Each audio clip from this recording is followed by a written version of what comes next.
함께 말씀 보시겠습니다. 고린도전서 1장 26절에서 31절까지 말씀입니다. 고린도전서 1장 26절에서 31절까지 말씀입니다. 저희 짧은 말씀이니까요. 함께 합독하도록 하겠습니다. 함께 읽겠습니다. 시작. 형제들아 너희 부르심을 보라. 육체를 따라 지혜로운 자가 많지 아니하며 능한 자가 많지 아니하며 문벌 좋은 자가 많지 아니하도다. 그러나 하나님께서 세상에 미련한 것들을 택하사 지혜 있는 자들을 부끄럽게 하려 하시고 세상에 약한 것들을 택하사 강한 것들을 부끄럽게 하려 하시며 하나님께서 세상에 천한 것들과 멸시받는 것들과 없는 것들을 택하사 있는 것들을 패하려 하시나니 이는 아무 육체도 하나님 앞에서 자랑하지 못하게 하려 하심이라. 너희는 하나님으로부터 나서 그리스도 예수 안에 있고 예수는 하나님으로부터 나와서 우리에게 지혜와 의로움과 거룩함과 구원함이 되셨으니 기록된 바 자랑하는 자는 주 안에서 자랑하라 함과 같게 하려 함이라. 아멘. 2025년의 첫날입니다. 이 첫 날을 시작하는 이때가 또 예배로 저녁을 시작하는 게 참 복되다라는 그런 생각을 합니다. 그래서 옆에 있는 분들과 이렇게 인사했으면 좋겠어요. 당신 참 복되십니다. 저희는 이제 엎드린 기도회를 시작하고요. 2025년 고린도전서를 함께 나눌 예정입니다. 그래서 각 주마다 한 장씩 이렇게 나눌 예정인데요. 한 장을 전체 다 하는 것은 아니고 오늘은 한 장, 이제 그 다음 주는 2장 해서 거기서 중요한 구절들을 추려서 그렇게 말씀을 계속 나눌 예정입니다. 그래서 오늘은 그 시작인 고린도전서 1장입니다. 자랑에 대한 이야기를 좀 해보려고 합니다. 2024년 어떤 자랑을 가장 많이 하신 것 같으세요? 바로 어제 일인데 기억이 잘 바로 어제 일인데 그쵸? 저도 2024년을 쭉 돌아보면서 이제 어떤 자랑을 했나 이렇게 보니까 딸하고 아들 이렇게 자랑을 참 많이 한 것 같아요. 근데 아들 자랑은 많이는 안 했고요. 주로 딸 자랑을 많이 했는데 없어서 하는 얘기예요. 제가 없어요. 올해 2025년에 딸은 5살이 됐고 아들은 4살이 됐는데 이제 뭐 한참 귀여울 때잖아요. 그 5살, 4살 때 안 귀엽기도 어렵잖아요, 사실은. 그렇다 보니까 좀 이렇게 여기저기 자랑을 좀 많이 했던 것 같습니다. 근데 이 자식 자랑보다 더 심한 자랑이 뭘까 이런 생각을 해봤는데 뭐가 있을까 보니까 그 손주 자랑이 그렇게 심한 것 같더라고요. 이 손주 자랑이 자식 자랑보다 더 어마어마한 것 같아요. 그 조부모님들 사이에서는 그 손주를 자랑할 때마다 5,000원씩 내고 자랑해라 이제 이런 이야기를 또 하실 정도로 참 많은 손주들의 자랑을 또 하시는 것 같습니다. 사람들은 자랑을 참 많이 합니다. 뭐 대놓고 내가 이래 막 이런 것만 자랑이 아니라 그냥 지나가면서 조금씩 이거 뭐 자랑하는 건 아닌데 뭐 요거야 막 이러면서 그게 자랑인 건데 그렇죠. 그래서 혹시 나중에 누가 그렇게 이야기하시면 너 그거 자랑하는 거야 라고 이렇게 얘기를 해주시면 좋을 것 같아요. 이제 참 많은 자랑들을 해요. 사람들이 외모에 대한 자랑, 뭐 재산에 대한 자랑들, 그리고 또 나의 좀 나아진 상황들 같은 것들을 자랑을 참 많이 하는 것 같습니다. 근데 잠시 멈춰서 이 자랑이라는 거를 다시 한번 생각해 봤으면 좋겠어요. 자랑은 가만히 듣다 보면은 그 단순한 그 내 상황을 드러낸다가 아닌 것 같아요. 그거 이상의 또 다른 의미를 가지고 있는 게 자랑인 것 같습니다. 그래서 그 자랑의 이면에는요, 뭔가 늘 숨겨져 있는 이유가 있습니다. 그러니까 자랑을 통해서 사실은 드러내고 싶은 뭔가가 있다라는 거죠. 성취나 또 가지고 있는 것들을 자랑하면서 인정을 받고 싶은 욕구가 그 안에 숨겨져 있을 수도 있는 거고요. 좀 자존감이 낮은 사람들은 자랑을 통해서 나를 바라보는 그 사람들의 시선을 긍정적으로 바꾸려는 그런 의도가 있을 수도 있겠다 싶습니다. 그리고 또 나는 그래도 당신보다는 낫습니다라는 우월감이 숨겨져 있을 때도 있고요. 내 안에 그 열등감들을 숨기기 위해서 자랑을 하는 그런 마음이 숨겨져 있을 수도 있습니다. 그러니까 자랑은요, 내 삶에서 중요하게 생각하는 것, 그리고 내가 필요로 하는 어떤 것이 담겨 있다라는 것입니다. 그래서 우리가 자랑하는 것들의 내용들을 살펴보면은 대부분 그 세상적인 기준에서의 자랑이 참 많습니다. 그렇기 때문에 앞에서 이야기한 그 자랑 이면에 있는 그 숨겨져 있는 이유들, 그것들이 사실은 다 우리 안에도 존재한다라는 것이죠. 우리가 자랑하는 것 안에 숨겨져 있는 그 이유는 우리가 세상의 것에 조금 더 많은 초점을 두고 있다라는 이야기가 될 것 같기도 합니다. 혹시 이 중에서 2024년에 나는 하나님 자랑을 제일 많이 한 것 같다 하신 분 있으십니까? 시도 때도 없이 단톡방에다 나 우리 하나님 너무 좋아. 나 하나님 진짜 너무 좋아. 자고 일어났더니 우리 주님 너무 좋으셔. 이거 어떻게 하면 좋니? 그거 다 이게 손주 막 이렇게 바뀌잖아요. 우리 손주 너무 귀여워. 자고 일어났더니 더 귀엽네. 막 이런 자랑이 있는 건데, 혹시 2024년에 그렇게 하나님 자랑을 밥 먹듯이 하신 분 혹시 있으시면은 개인톡 주시면 커피 쿠폰 쏴드리도록 하겠습니다. 마음에 손을 얹고 연락하세요. 네. 세상에서의 성공을 자랑하는 것, 세상에서의 누리는 것들을 자랑하는 것이 사실은 보통 우리 자랑의 내용이라는 것 우리가 다 알고 있습니다. 때로는 세상적인 것들을 자랑하고 싶어서 무리하기도 해요. 세상적인 것들을 성취하고 싶어서 내가 가진 것들보다 조금 더 많이 소비를 할 때도 있습니다. 오늘 읽은 이 본문 고린도 교회 성도들도 이런 세상적인 자랑을 하고 싶어 했던 부류가 꽤나 많았던 것 같아요. 고린도 교회 교인들 중에서는요, 이 세상의 기준으로 보기에 괜찮다라고 하는 사람이 별로 많지 않았던 것으로 보입니다. 교회 밖의 세상이, 고린도라는 도시 자체가 굉장히 부유하고 풍요한 그런 도시였는데, 교회 안에 있는 사람들은 그 도시가 가지고 있는 풍요를 많이 누리고 있지 못했다라는 거죠. 그래서 26절에서 바울은 이렇게 이야기해요. 여러분들의 상황을 한번 보십시오. 세상적인 기준에서 봤을 때 여기 지혜로운 사람이 있습니까? 여기 힘이 있는 사람이 있습니까? 여기 좋은 가문에서 태어난 사람이 있습니까? 없습니다 라고 바울이 이렇게 이야기를 하는 거예요. 그러니까 이 문제는 교회 안에 있는 사람들이 교회 밖을 동경하기 시작했다라는 거죠. 교회 안에서 하나님을 자랑해야 될 사람들이 세상의 기준을 갖고 싶어하고 세상의 기준을 자랑하고 싶어하는 겁니다. 그래서 세상의 기준을 맞추기 위해서 자신들의 시선이 온통 다 그 세상에 뺏겨 있는 그런 상황인 거죠. 그러니까 바울은 오늘 본문에서 이런 모습을 경계한 것입니다. 하나님을 믿는다고 하는 사람들이, 하나님이 부르신 너희들이 도대체 지금 뭘 부러워하고 있는 거냐라고 이야기하면서 이 세상과 하나님을 대조하고 세상 사람들과 하나님을 믿는 사람들을 대조하면서 계속해서 말을 이어가는 거죠. 이 대조에서 강조가 되는 것이 하나님의 선택입니다. 하나님의 부르심입니다. 바울은 하나님께서 그렇게나 부족해 보이는 고린도 교회 성도들을 선택하신 이유를 이야기합니다. 이렇게 이야기해요. 여러분, 조금 약간 의역이 들어갔어요. 여러분들은 못난 사람들입니다. 그런데 하나님께서 여러분들을 선택하셨습니다. 그렇게나 못난 여러분들을 선택하셔서 그렇게나 잘났다고 말하는 세상 사람들을 부끄럽게 하실 것입니다. 이게 바울이 이렇게 이야기를 하고 있는 거예요.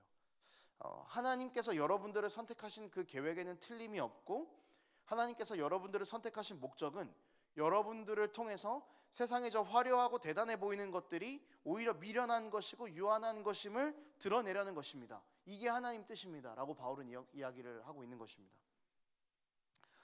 교회 안에 있는 사람들이 왜 교회 밖을 보면서 살았을까요? 왜 교회 밖을 부러워하면서 살았을까요?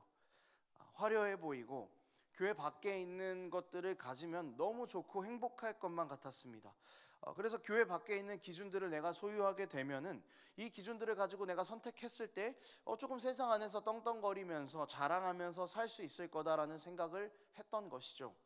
그래서 이런 교인들에게 바울은 하나님의 부르심을 이야기하는 것입니다. 고린도 교회 성도들의 신분을 다시 기억시켜 주는 것이죠.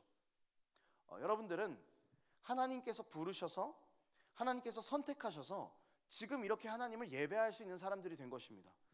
그런데 왜 자꾸 세상으로 눈을 돌립니까? 하나님께서 부르셔서 구원과 영생과 자유라는 가장 큰 혜택을 받은 여러분들이 왜 세상으로 눈을 돌리고 있습니까? 라는 이야기를 하는 것입니다. 이미 영원을 소유하고 있는 당신들은 왜 유한한 세상의 것들에 눈을 두고 살아갑니까? 라고 바울이 이야기를 하는 것이죠.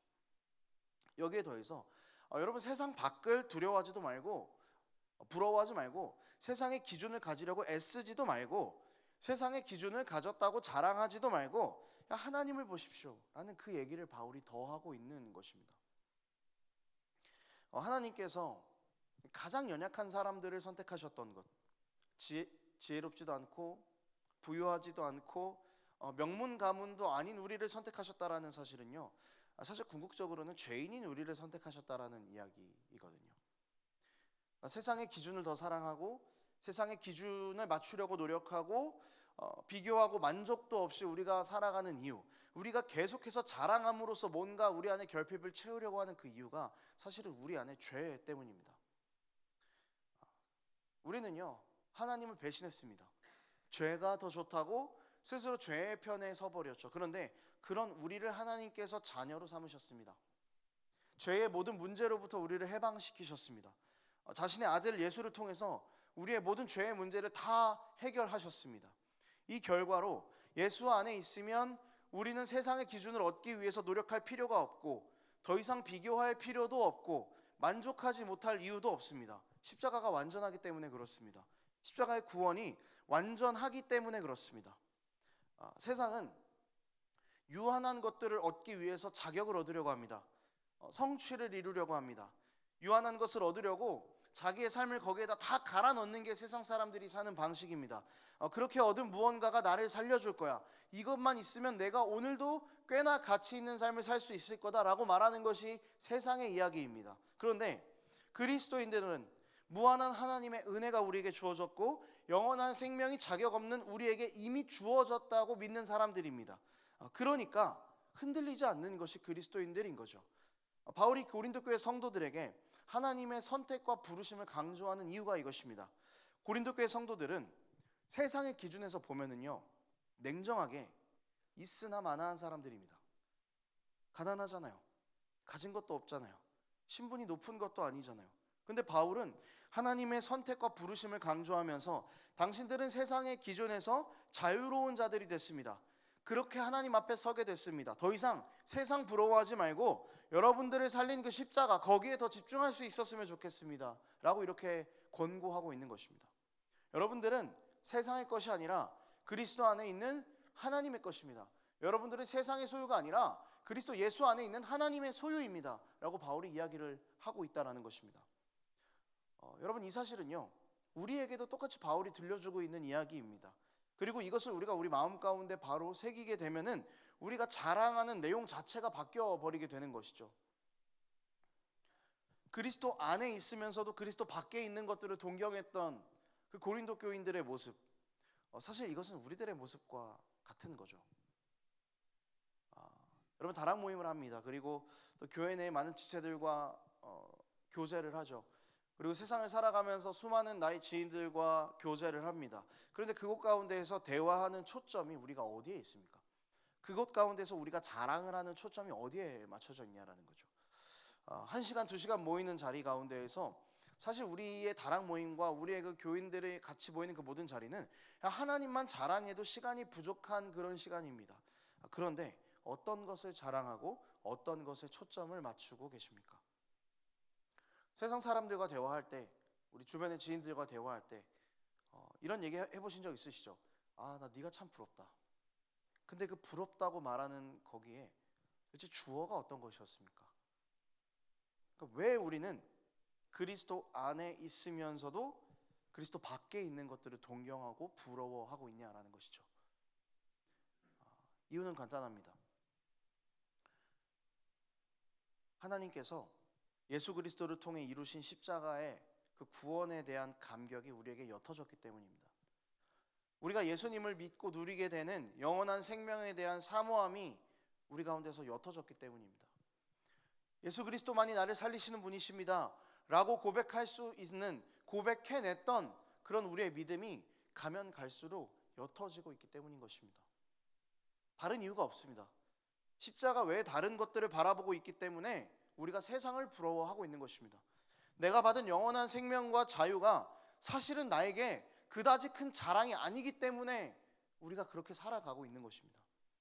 만약 그리스도께서 나를 살리신 분이시라는 것을 믿고 십자가를 통해 우리에게 주신 영원한 생명이 나에게 가장 소중한 것이라는 것을 알고 이 모든 것들을 주시기 위해서 하나님께서 아들을 주시고 모든 것을 다 포기하셨다는 것을 우리가 믿고 이 결과로 인해서 죄로 인해서 만족하지도 못하고 끊임없이 목마름 가운데에서 살아가고 있는 우리의 상태가 완전히 바뀌었다라는 것을 우리가 알고 믿고 있다면 여러분, 우리의 자랑은 세상이 아니라 마땅히 하나님 아버지셔야만 합니다. 우리가 자랑하는 이유는 우리 안에 무언가 자꾸 결핍이 있다고 생각하기 때문입니다. 자랑하면 그 결핍을 채울 수 있다고 생각하기 때문에 자랑하는 것입니다. 연막을 치는 거죠. 자랑하면 사람들의 눈을 속일 수는 있습니다. 야, 내가 이번에 이만큼이나 큰 돈을 벌었어. 내가 이번에 이런 큰 집을 분양받았어. 야, 우리 자식이 이번에 회사에서 이렇게나 높은 자리에 올랐어 라고 자랑을 하면 인정은 받을 수 있겠죠. 하지만 그 인정은요, 영원하지 않잖아요. 영원하지 않잖아요. 근데 우리는 그 영원하지도 않은 그 인정 때문에 자랑하고 헛된 것을 자랑하고 헛된 것을 자랑하면서 계속해서 목마름만을 경험하는 삶을 우리가 살아가고 있다는 것입니다. 세상 것을 자랑하면서 결핍이 채워지는 것 같은 그 마음을 느껴본 적이 있으시죠?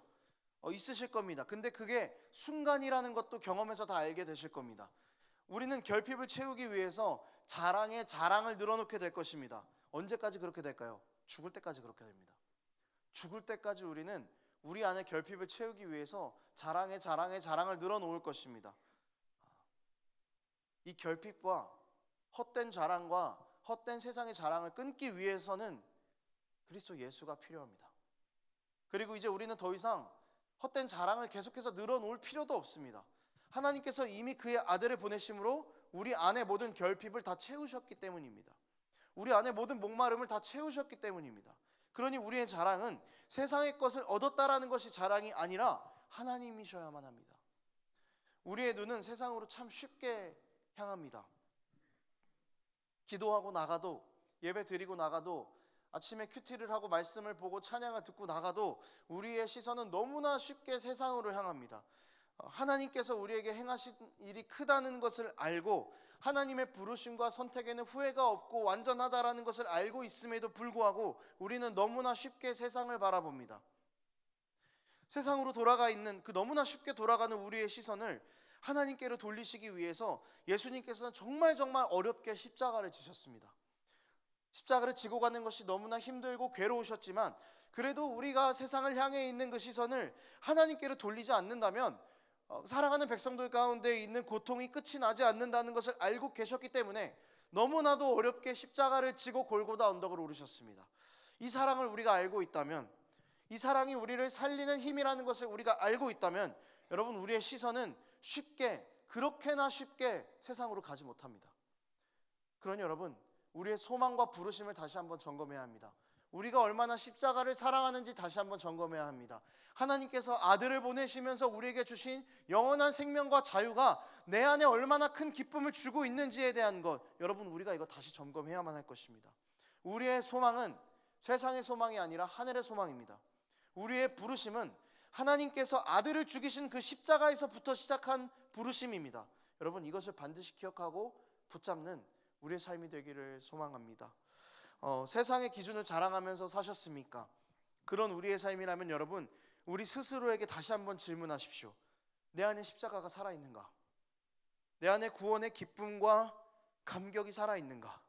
우리가 무엇을 자랑하고 있는지를 보면 우리 삶의 방향이 아주 명확하게 드러납니다.